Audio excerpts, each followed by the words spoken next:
Hello everybody and welcome to this video on self-organizing teams. This video is going to be geared more towards self-organizing teams for Scrum and for Agile, but it's also relevant for other types of self-organizing teams.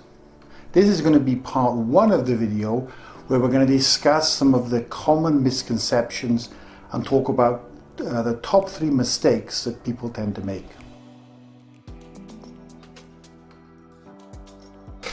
Okay, so in no particular order, I would say that the first one is that management think that it's easy, that they just take a step back, that the action that they do is simply to step away, and that it requires no effort from their side.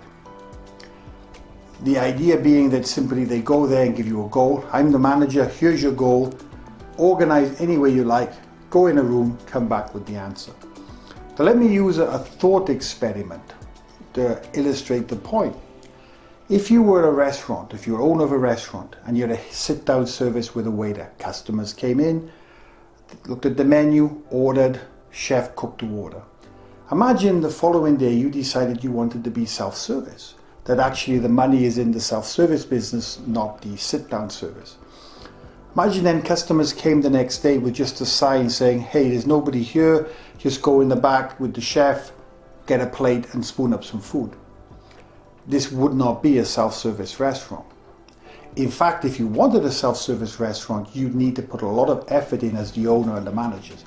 You'd need to retrain your people, reorganize your processes, also redesign your entire setup. So when managers or leaders say they want self-organizing teams, don't you think that the same approach should be used? That it's not just simply a matter of saying self-organized.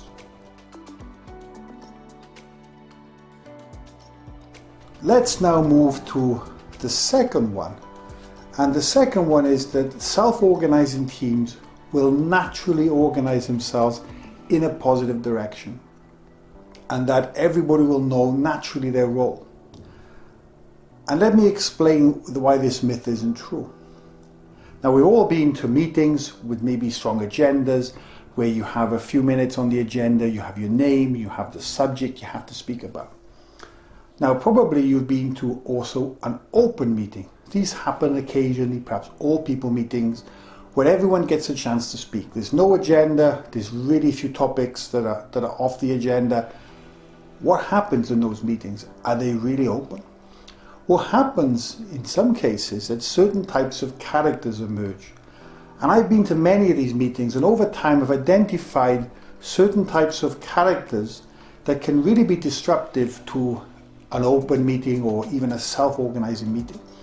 So it's worthwhile spending a few minutes on these characters because they're just as relevant to a self-organizing team.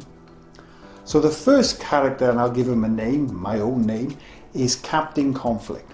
Now this is a character that can come out that is simply out to create conflict.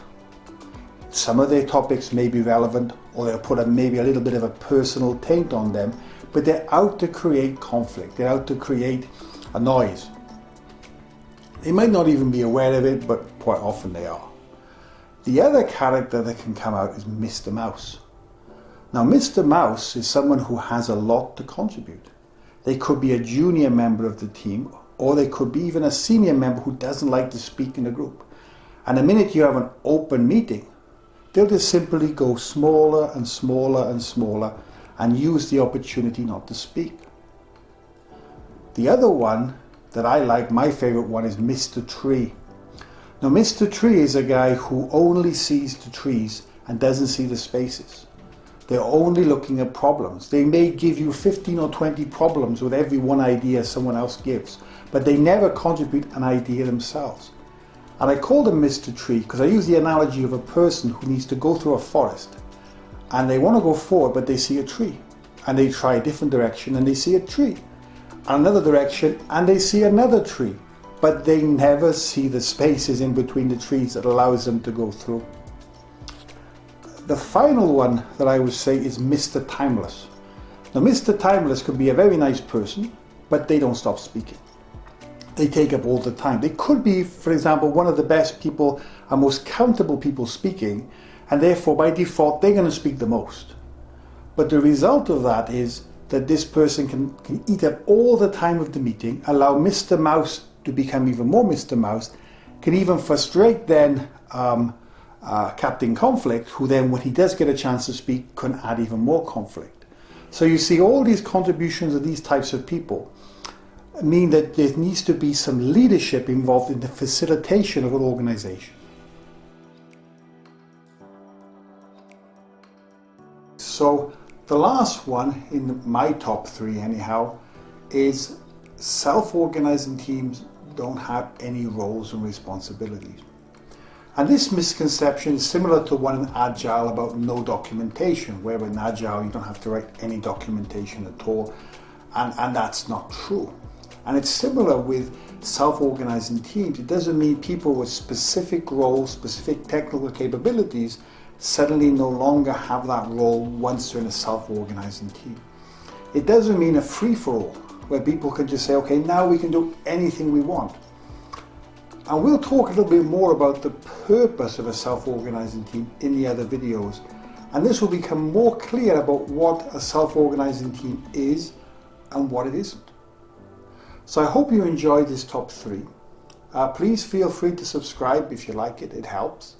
And in the next videos, we'll start talking more about purpose of self-organizing teams and how to avoid some of these pitfalls and misconceptions.